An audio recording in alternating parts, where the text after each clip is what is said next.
my game is going up and down.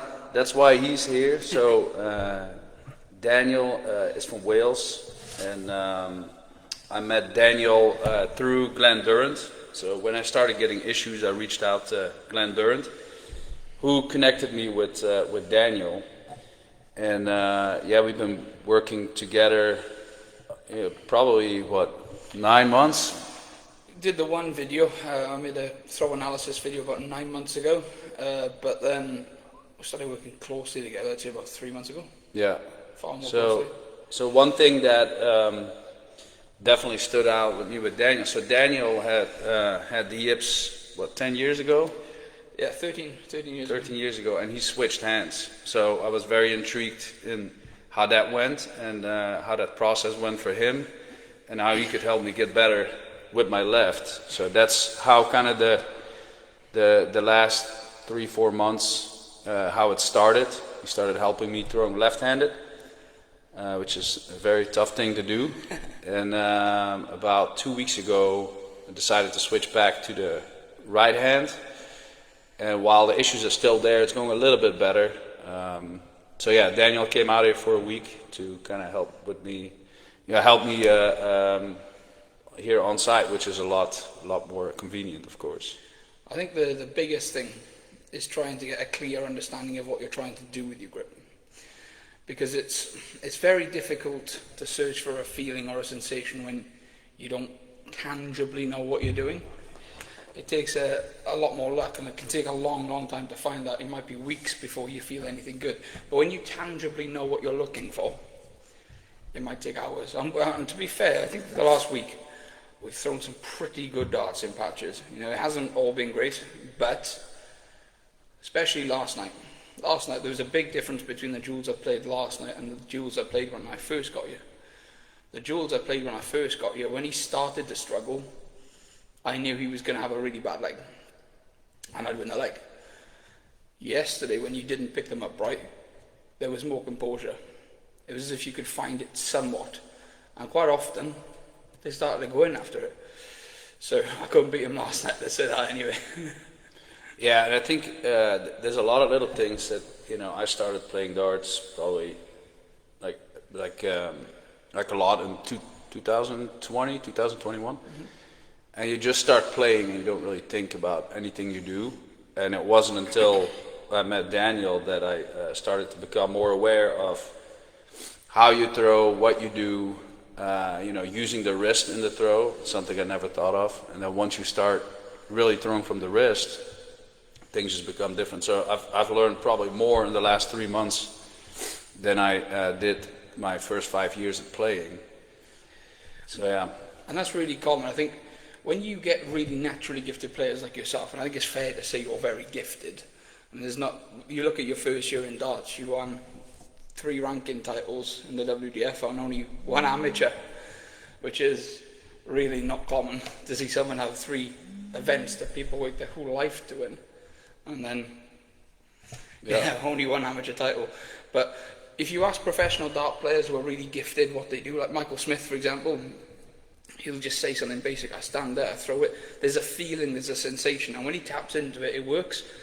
The problems with when natural players tend to get the yips, they lose that sensation, and that's what their entire game is built around. Is just feel, and. I think so. How it started for me was not knowing.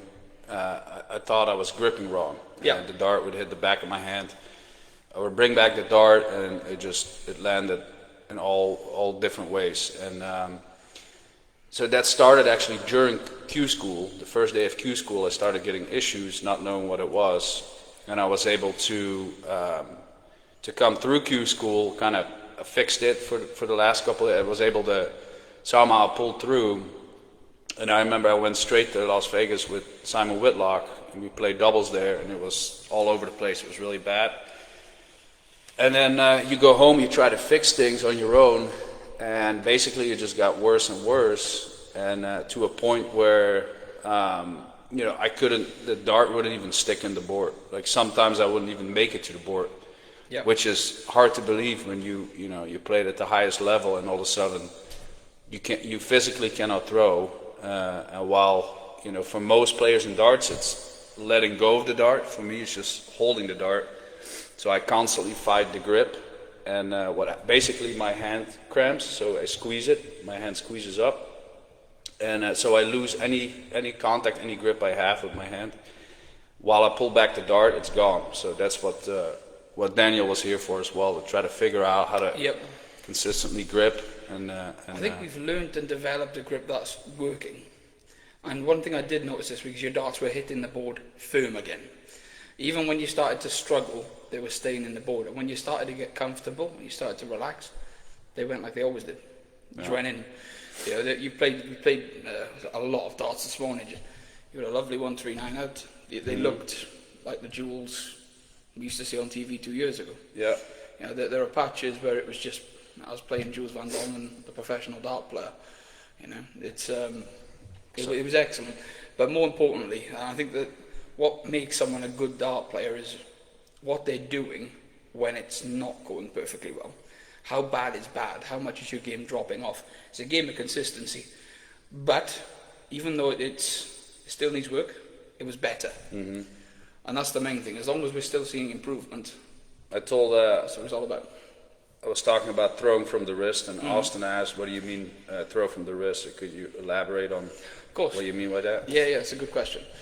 Okay, so a lot of technique is based upon timing, and one thing you'll see with a lot of amateur players is them excessively putting the elbow very, very high or lifting the elbow quite a lot.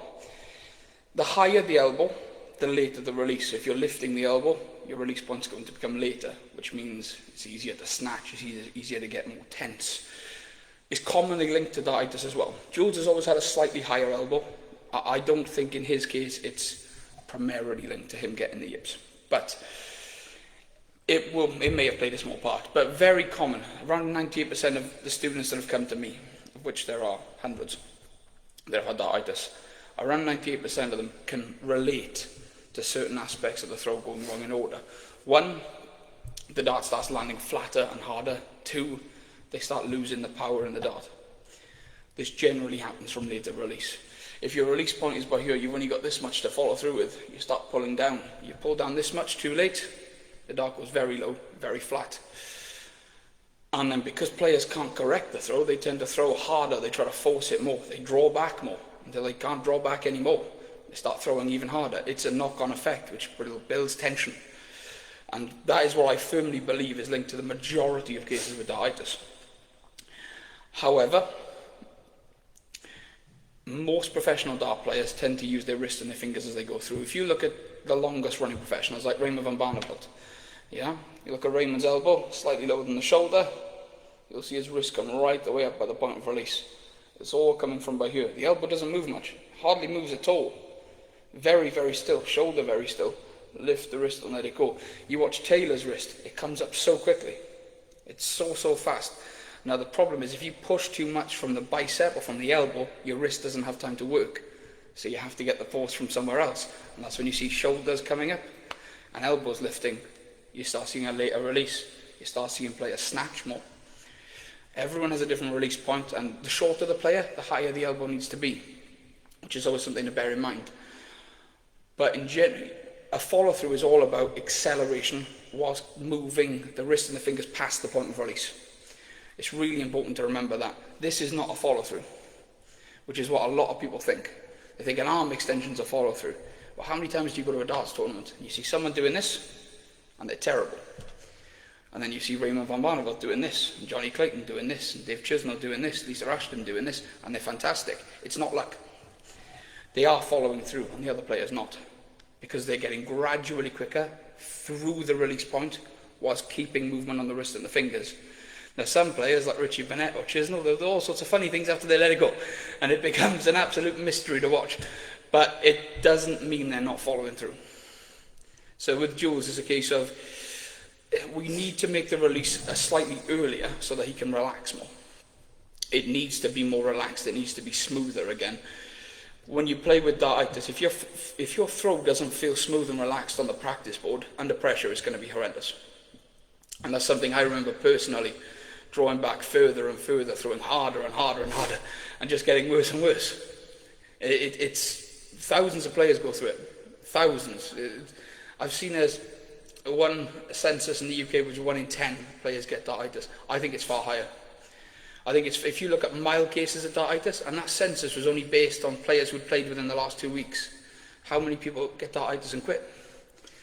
I think it's far more common than people think, and I do think it's linked a lot to a later release and tension. If we can get the wrist and the fingers moving, we can do a lot less. We're not moving the elbow, we're not moving the shoulder. We're just lifting the wrist and letting it go. And the less you do, the less that can go wrong. Garrett, I don't know what you mean by what's my take on Germans. I really like it. But anyway, no, the other thing that really stood out for me working with Daniel was he always talks about ABC, with A being your setup point. Yep. B is the drawback, and C is the follow through.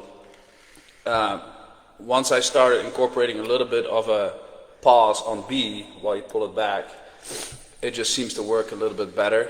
I have a little bit more control of the dart, and that definitely made a huge difference for me.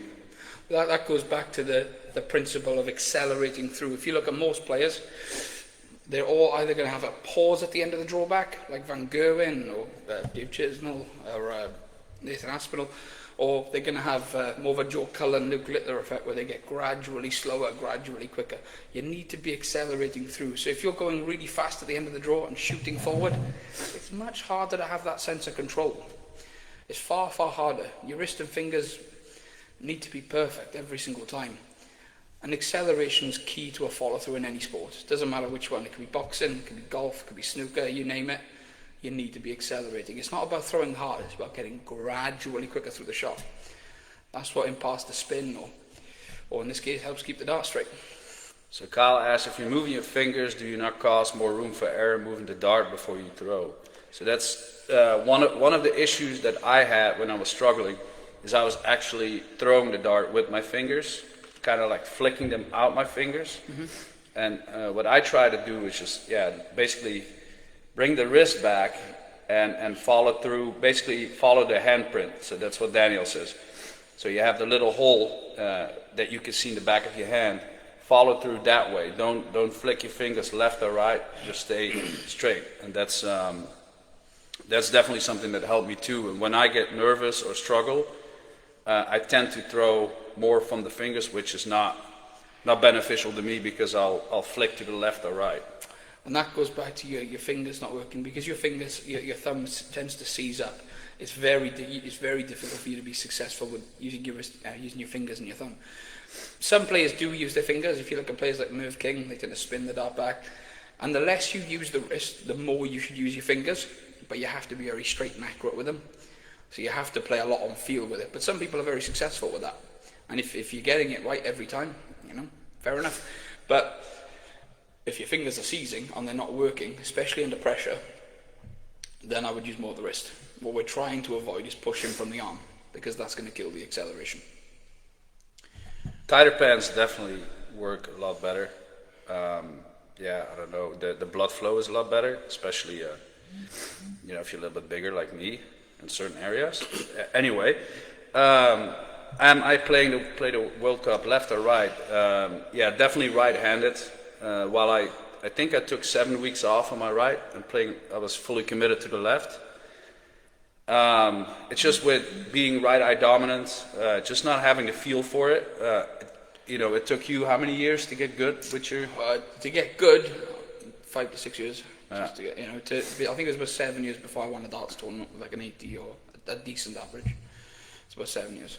Yeah, and I was 7 weeks in, and while I was definitely making steps, it was mostly steps down here in the basement where things would go better. But then once you play under pressure, your left hand, you have no experience with it. And I played in that EDC tournament, and that wasn't a great success. It was pretty tough to do, and especially in the doubles format where you don't have the rhythm. If I would have been still on my left, I'd been afraid that the World Cup probably would come too soon for me. So I'm happy that the right is cooperating a little bit to make things But it was useful, because when I was trying to get you to integrate certain parts of your throw with your right, you just weren't doing it. But then when we changed to the left, and then we went back to the right, you're starting to do things more. Mm-hmm. I think having that big break from using your right hand was useful anyway, but it also allowed us to learn about the sport whilst taking a break. Yeah. So I think it was definitely beneficial though. And Nick asked, which of your Winmouth teammates do you think you could beat in a fight? Well, that's Merv King. If Alex gets on top of me, I'm probably screwed. I've seen Mike get his butt beaten up before, so I don't want to do that again. We don't want to do that to him. Who else have we got? I probably don't want to pick a fight with Leonard. If I do, I'll probably go for his knees because they're a little weak. No, I don't know. I'd rather not do that. I'd rather want to stay sponsored with Minmao, so try to avoid that. That's pretty fast. Maybe Garrett, because Garrett is a man of love and peace, so he probably wouldn't fight me back. So yeah, probably go with Garrett. Let's see. How do you stay comfortable from all the noise and cameras when on stage? It's tough. I do think it's beneficial if there's a lot of noise, rather than when there's a little bit of noise. That's more distracting. I think when I played the UK Open on the main stage the first year, the hall was about half full, so you could pick up a lot more of the individuals in the crowd, which is a lot more distracting. To where if you play in Madison Square Garden in the full house, you can't pick out any voices, so it's a little bit easier when it's packed. Lakeside stage is supposed to be very difficult for that. Yeah, and you're right on top of the crowd, and Yeah. it's usually not full. You there. can touch them. Yeah, yeah. Let's see.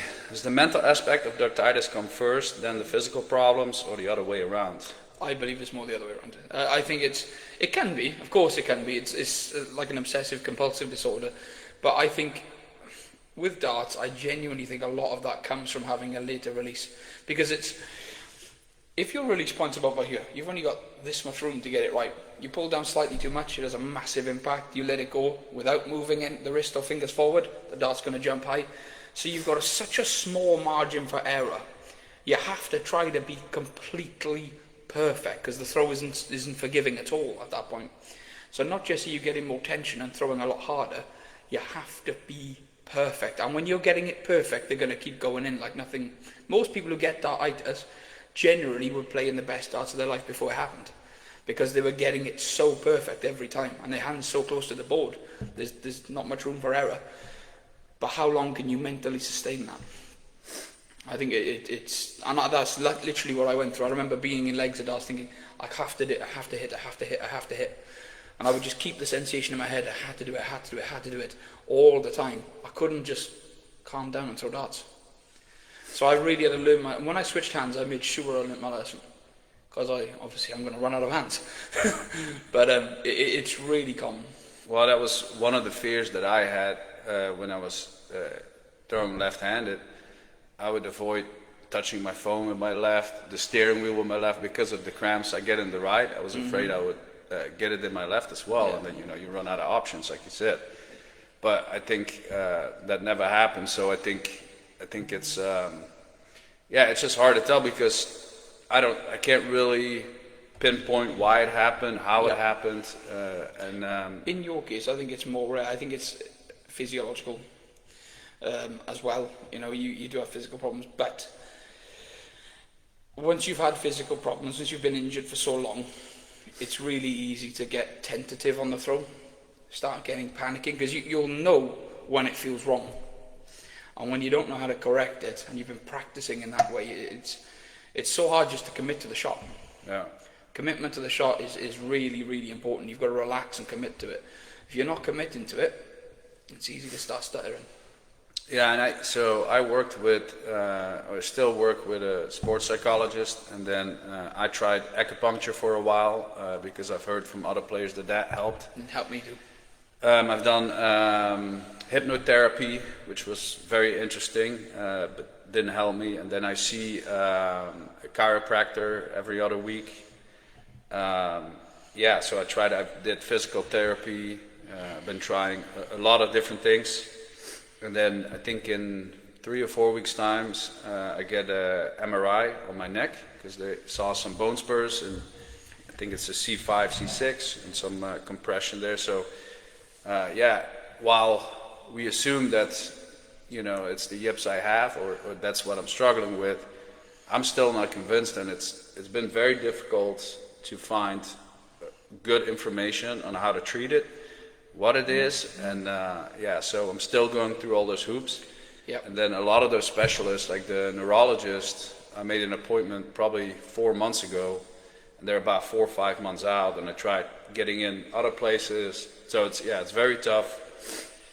Yeah, and I hope that they'll do more research and they find out more ways to treat it.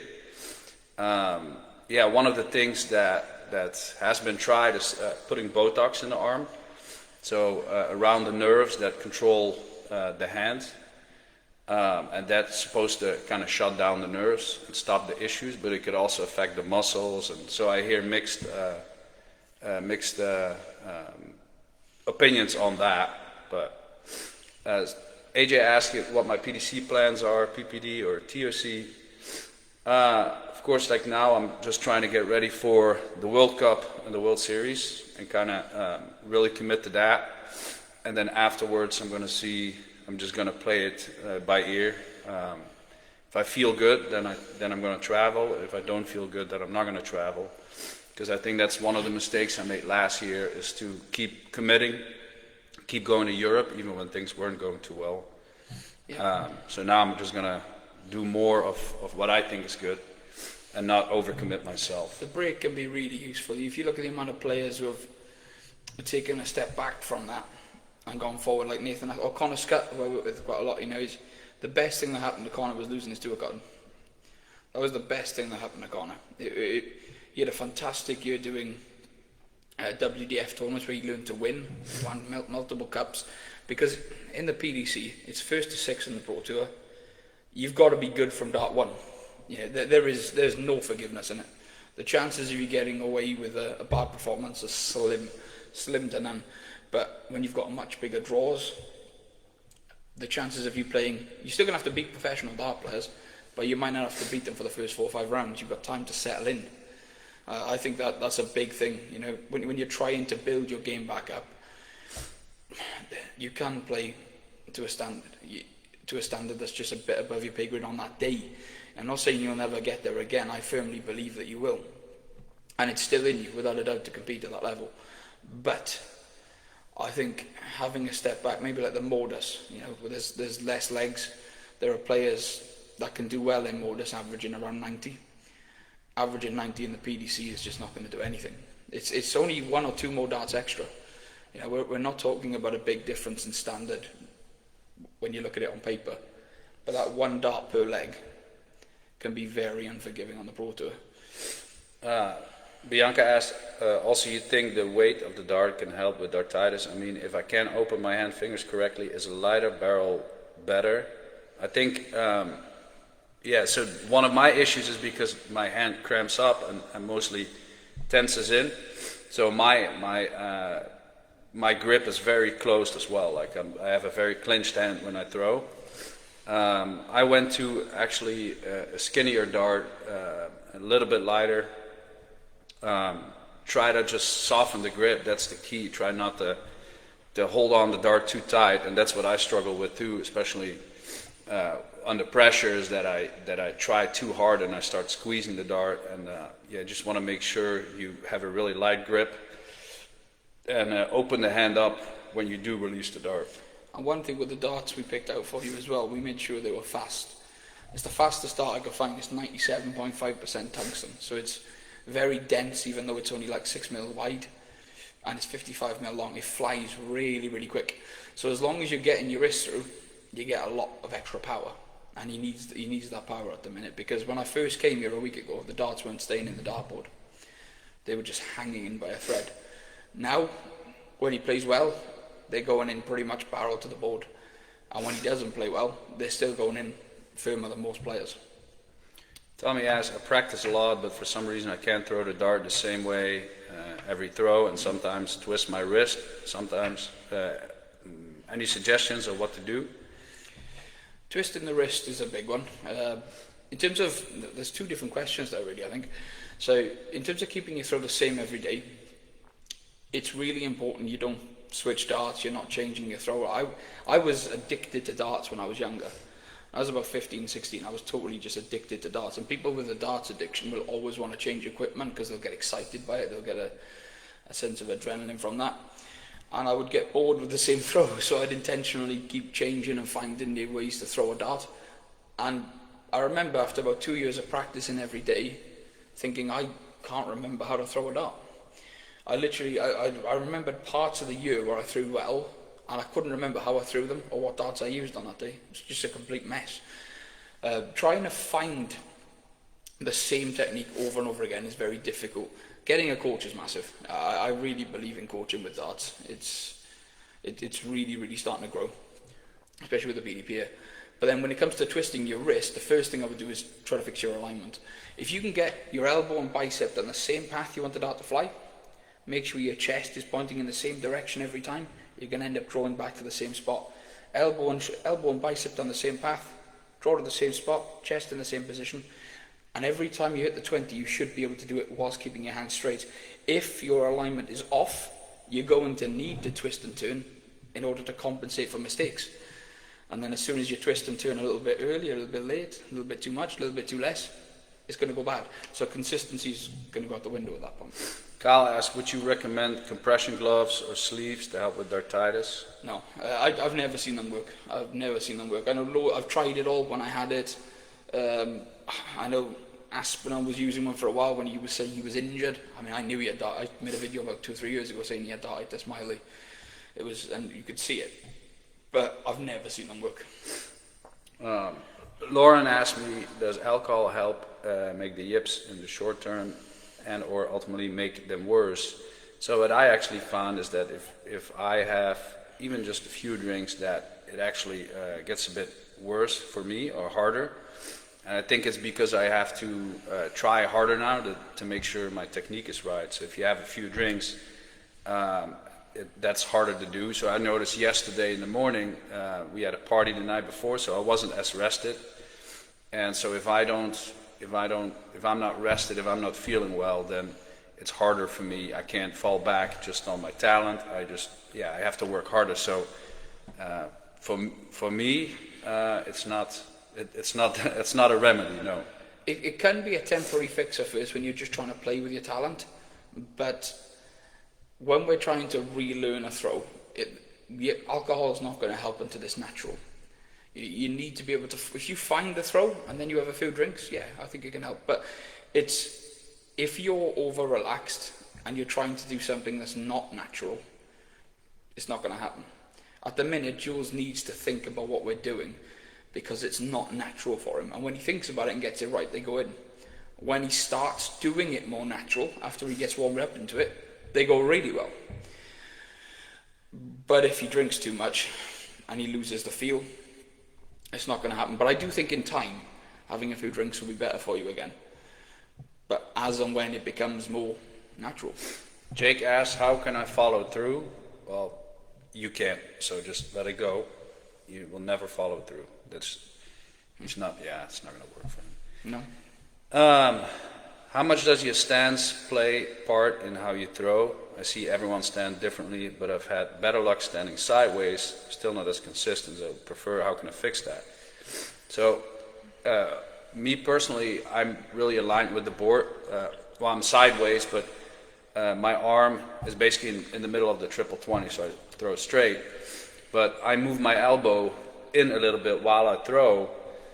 So Daniel wants me to stand a little bit to the right, because that's a way to fix that without having to think about it. Correct. But then then you throw a little bit from the right, so it's getting used to. It's difficult to do, but if you didn't have so much to do with already, I'd stick you on the right now. But he's thinking about so much with this grip.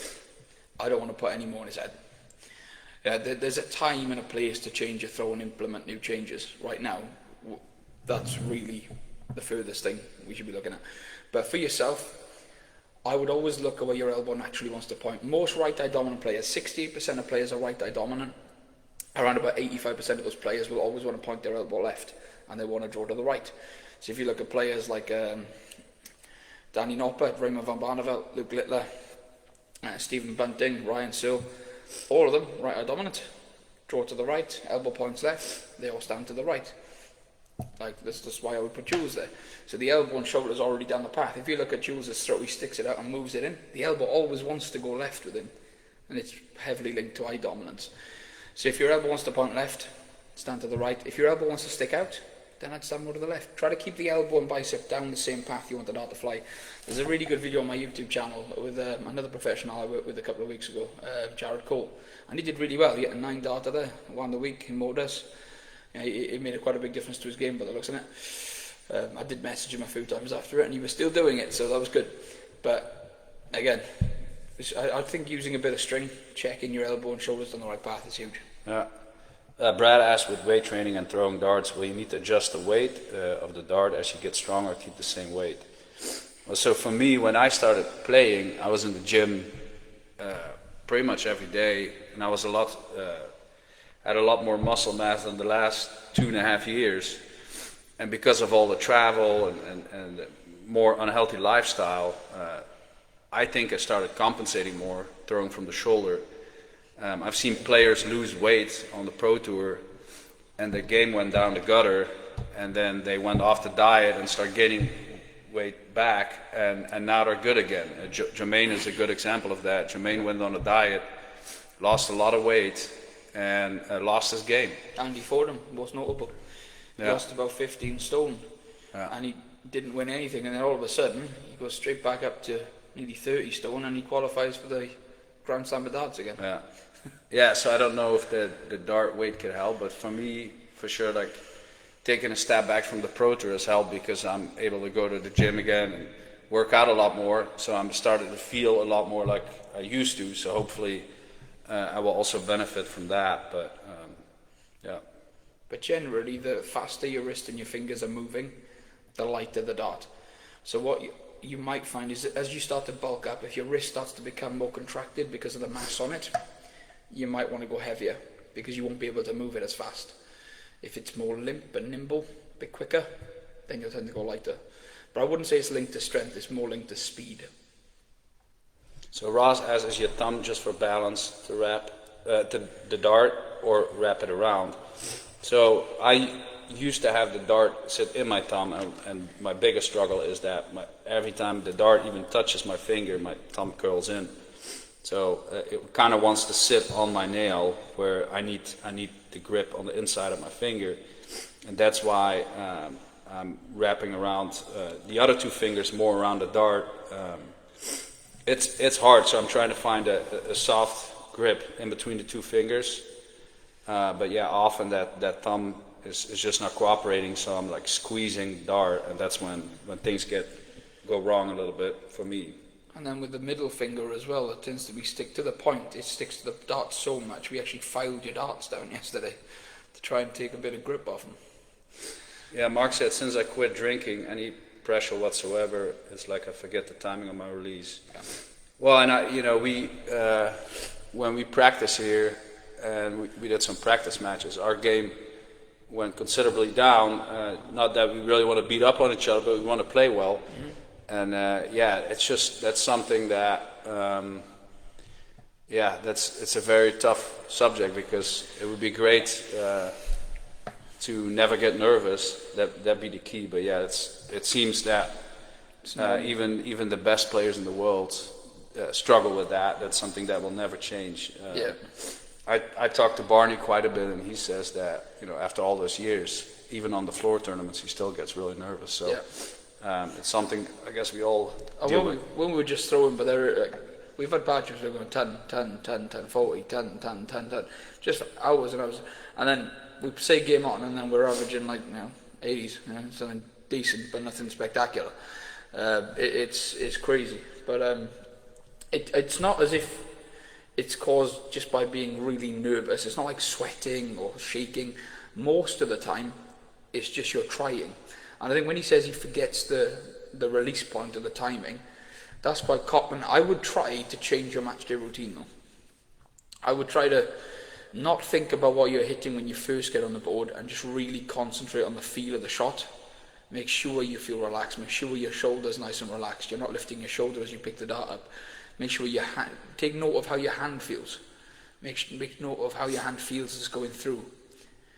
Then slowly start to stop thinking about it. Start to think more about how it feels rather than what you're tangibly doing.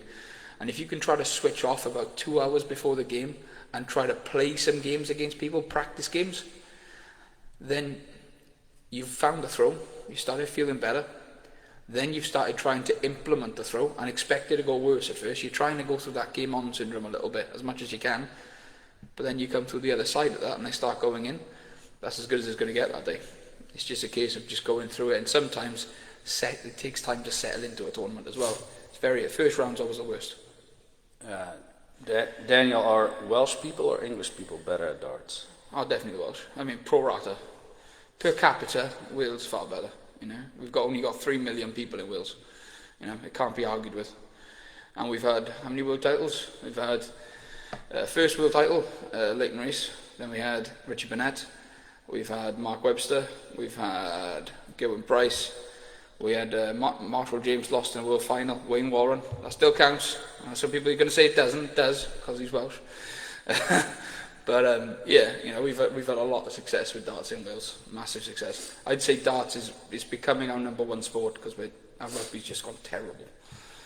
Brian says, can you please send me the link to the YouTube channel of your coach? Yeah, we'll add the link, and then he's done a video of analysis of my throw.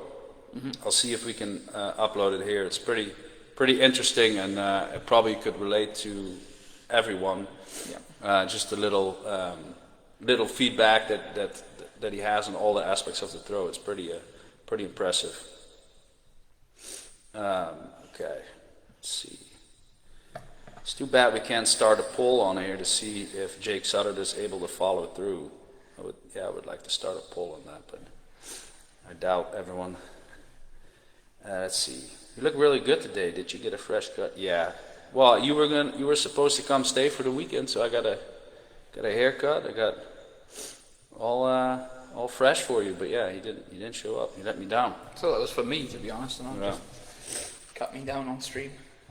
Yeah, if there's any questions you guys have, we'll be on maybe a few more minutes. Daniel has to leave today, so we gotta head to the airport soon. I'm gonna take him shooting for a little bit, shoot some guns. Yeah, if there's any questions, let us know. It's the most American thing I think I've ever done. Go and shooting with Jules van Dongen. So Ross says, and all the pros look double jointed to me because all their thumbs look bent straight back. Not all of them. So yes, most players will either have the thumb pointing back to them. It's not double, just quite normal to be able to do that. But some players will actually bend the thumb out. If you look at Glenn Durrant or Jules at his best, Ross Smith, Stephen Bunting, they actually bend the thumb out, and that's what I used to do until I had really bad arthritis in my hand. I had to stop using the thumb, so now I just keep it as straight as I can, try to rest the dart on top so I'm not using the thumb. But the whole point of doing that is for power. So as you start to go through with the wrist, the thumb naturally comes through with the dart. You get quite a bit of extra push without even thinking about it much, or vice versa. If you bend the joint, you can actually push slightly at the point and release with the fingers. It helps you get more power without using your arms so much. Jim asks, Gurren Price a nice guy? I think there's just some players that are more to themselves or more reserved. So like to kind of give you an idea on the Pro Tour, there's a bunch of round tables in the middle with all the boards around it. And it's kind of like high school, like everyone has their own table no matter where we go. And I sit at a table with Danny Nopper, Gian van Veen, Barry van Peer, Cor Dekker, so a couple of the Dutch guys, and then James Wade sits with Gurren Price, and Johnny Clayton sits with Joe Collins. So they all have their little groups of people that we hang out with. And yeah, some players are more sociable than others, and that's just how it is. But yeah, they're all nice. I think there's a couple players that maybe are not as good as losing as they should be. But yeah, other than that, it's pretty relaxed atmosphere over there. Let's see. I play both soft tip and steel tip. What are the pros and cons of using same dart for both conversion points on a soft tip dart? So I obviously play both. I think I don't practice soft tip. Yeah, I just don't know. I feel like right now with the issues that I have, that soft tip is a little bit more difficult because obviously it's further away, so I have to put a little bit more effort in it. My dart is lighter in soft tip, so I feel a little bit more comfortable on the steel tip board. That's one thing I know. I played my first soft tip tournament with you the other day, and it was when you start finding it, it's easy. It's the easiest thing you'll ever do, but the weight of the dart, it was so light, and where I hold it, there's no grip on it, so it was slipping quite a lot as well. It was very, very difficult to get the power. The poll is going, and it's not looking good for Jake. I'm really sorry, but yeah, it's just, yeah, I feel bad that we're kind of bashing him on it, but you know, he kind of deserves it anyway. Is it worth changing how many fingers are on the dart? I feel my middle finger catches my dart sometimes because I hold it with 3+.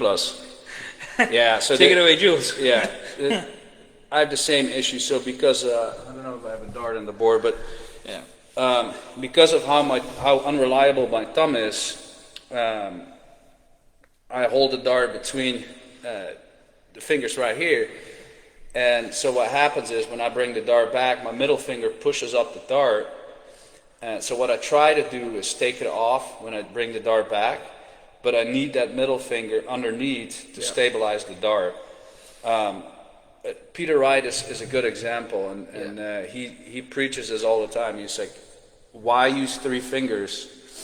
Yeah. Because more can go wrong. So he actually holds the dart with 2 fingers. I find it very difficult, but Jamie Hughes does it too. He puts the finger under the point. I think the less fingers, the better. But and a lot of players will have the 3rd finger on the side of the barrel, but when they draw back, they pull it off. Yeah. So I'd say that's the most common. But one thing that really helped was taking the grip off the front of the dart. Yeah, I think when we had a brand new set of darts out yesterday, they were catching on that. The middle finger was catching on the front of the dart with you all the time. And it started to really upset his rhythm. Instead, he started thinking about it way too much. So we actually filed the dart down with a drill. Mm-hmm. And as soon as it got a bit softer, it just seemed to go better again. Yeah. Well, Gary asked me, I'm not going to read out the questions, a little long, but no, I just get worried about him, you know, when he sends me half-naked pictures of himself, and then, yeah, it worries me a little bit from time to time. I told you, I'd make sure he's in private. Yeah, that he, I worry about him, but you know, he's Jake. We just accept it and move on. Try to forget about it, but it's hard to get it out of my head, the pictures. Have you tried to change your diet that may cause the numbness in your hand? No, so I think it's I've been living healthier because I'm not traveling as much. So like I cook meals at home rather than eat out everywhere I go. Yeah, what I'm most looking forward to is the MRI in a couple of weeks of my neck to really be able to tell me what the issues are, because a couple of people reached out to me and said you need to get your neck checked out, and it turned out that the C5, C6 are showing some issues in my neck, and the C6 is what controls the thumb. So it may sound weird, but I hope I have issues with my neck, so that it would fix the problem. You know? Yeah. That's yeah. It sounds weird, but yeah, I want answers, and I just still, as of right now, I don't really understand the issues. If you can get that thumb working, your game's going to be better than ever. Because when you're getting the grip right, you're playing really well. It looks smooth, effortless. It's just when you start struggling with that thumb, it's really upsetting. It's upsetting to your rhythm as well as your mindset. I think it's psychological at this point because of how upsetting it is to your rhythm, but I'm pretty sure it started more something physical. Yeah, and I think I was always convinced that my mental game is strong. But look, once you lose and your game goes down as much as mine did for a year and a half, you always keep telling yourself you're doing all right. But then probably most people saw it at the UK Open, where just that all came together and just went wrong for me. And that's when I said I need to take a step back and really address the issues before keep chasing something that isn't there. I saw some questions about practice routines. Yep. So I have a Scolia here, so I use GoDarts Pro. There's a lot of games on there. Typically I start just warming up on the 20s, 19s bullseye, and then I go around the board on doubles. And then depending, so lately we've been trying to get a couple guys here together to do in-person practice here in the basement. So my good friend Mike Brewer, and Steve Shope, Derek Hinkle, those guys, trying to get them out here as much as I can to practice with them, because ultimately what happens if I'm playing well by myself, I speed up, so I'm throwing in a pace that is not, that doesn't reflect an actual match. So then when I practice with someone, usually I'm not as good because I'm being slowed down, and that's what we need. So and then I have that little bit of pressure on you that will always help with practice, because most players are all superstars in their basement until they get to the tournament, and that's I'm definitely one of those. So we definitely saw a lot of that, both of us this week, though. I think it was hard. We did a lot of practicing, but we did a lot of practicing together after coaching, and when you're really thinking about your throw and then you have to try to switch off and use it, like I said, there's that little game on syndrome period you go through, and when we went through those, it wasn't great, but we did a pretty good session this morning. We threw from 121 up to 160 pretty quick, those patches where we just went straight through it. Roderick asks, do you think throwing with your arm against a wall would keep you aligned? So what Daniel has me do, he pulls a string from the middle of the double 20 all the way to the Aki, and puts it under his arm, and you can see the straight alignment to the board. And what helps with that is that you can also work on your follow through. Yeah. I'm pretty sure you have some videos on that we can. Yeah, I do. I've got quite a few. The one I just made with. It's just an online session with another pro, Jared Cole, I mentioned at the start. That'll be good to put a link into. It's a really good exercise. I mean, I pretty much stole it off other players, if I'm honest. I can't take full credit. I've developed it in a way that it's better than the traditional way of doing it. So I have my own unique way of doing it, but it's pretty much the same as what Taylor used to do. And if you ask Taylor, if you speak to, what's the commentator on ITV again, Chris Mason, about it, Taylor would always tie the string from the 20 on the numbering all the way to the centre of the board, all the way down to the floor, and then all the way down the centre of the floor. Keeping the elbow and bicep over the string on the floor, aim at the string on the treble 20, and try to hit it down the line. I've developed it in a way that it can work for people with multiple different eye coordinations, multiple different eye dominances and hand-eye coordination. So it's a little bit more for everyone now. But it's the same principles, and it's the same principles they use in snooker. Yeah, so Alan and Greg, so I've had probably neck issues for 7 or 8 years, and I would get it like randomly, my neck would pop, I would have a bulge in my neck, it lasts for a week or two and go away, but like pretty much 24/7 I have a little pain radiating out to my right shoulder and some numbness, but it just wasn't bad enough for me to ever really think anything of it or go to the doctor. I would have it a lot if I sleep on a wrong pillow or sleep the wrong way. I would wake up not being able to turn my neck. But yeah, after I got so many messages, I went to the doctor, asked for an X-ray or for an MRI, and they said, well, we can't just do that. You're gonna have to go through the hoops. Well, they took an X-ray, and then they could see that there was issues there. So luckily, I can skip it now and go straight to the MRI. I think there's a lot more people have neck issues without maybe knowing it, and I hope it gives me some answers. The finger doesn't go numb it's just it gets triggered. It cramps. Basically, it seizes up and it just wants to go in. And if I fight it, then basically the base of my thumb gives in. It's like I have no strength in it. So sounds like a tendon contracting almost. yeah. No, I just never really practice soft hip.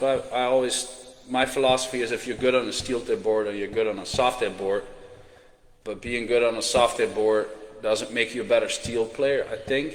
And for me, part of that is my darts sit up in steel tip. So when I go to soft tip and they hang, it's just a little bit different. And then also playing in the PDC has my priority. So I was really focused on that. And then, being in the US where it's predominantly soft tip, and especially here in Kansas City, I play as much as I can, or used to. But yeah, I don't enjoy playing on a gram board. It's really loud. It's it's not for me. It'd probably be different if I had a nice bull shooter board down here or a Phoenix board. But yeah, the entry level gram board isn't really. It's not too appealing to me. So if there's any questions that we haven't answered, we'll go back in the comments and answer them. We'll save this video so that people can watch it back. And then Daniel's also on Facebook, but his YouTube channel is really worth watching. So there's a lot of good videos on there, pretty much on every aspect of darts. So yeah, you want to elaborate a bit on that? Give me your social information. Yeah, of course. We can put my YouTube channel in the comments as well. Okay. But YouTube and my website is the best way to get a hold of me. Or just email straight to the point darts@gmail.com, which is all linked to my YouTube as well. But I've got my own website, straight to the point darts.co.uk.